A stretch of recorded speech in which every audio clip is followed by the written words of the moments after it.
Meatball madness unleashed. So last weekend, I was invited to my girlfriend's place for dinner to meet her family for the first time. You know, the classic high-stakes situation: try not to spill red wine on the tablecloth, don't bring up pineapple on pizza, and above all, make a good impression. Her parents seemed nice enough, but I could tell her grandma was sizing me up like I was a suspicious-looking tomato at the farmer's market. To show I was a team player, I volunteered to help cook dinner, spaghetti and meatballs, her family's signature dish.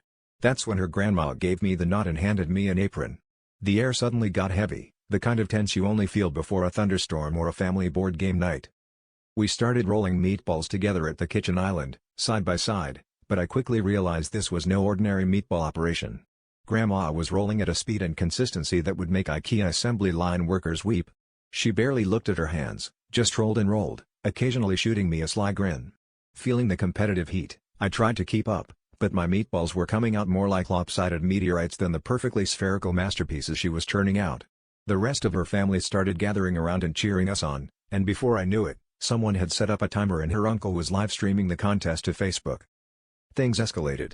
We ran out of bowls, so we started piling meatballs into pots, pans, and anything vaguely bowl-shaped. Her little cousin's astronaut helmet, the dog's water dish. Don't worry, we didn't serve those.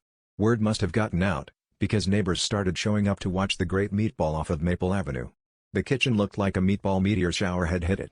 After about an hour, we finally stopped, panting, our hands permanently curled into claw shapes. I'm pretty sure I started hallucinating marinara sauce.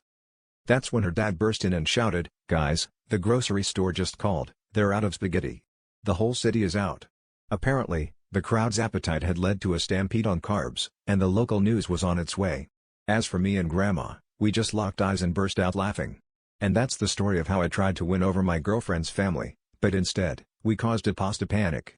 Turns out, the real family recipe was a little bit of love, a dash of competition, and enough meatballs to make the city declare a state of marinara emergency. Guess you could say I really noodled my way into their hearts.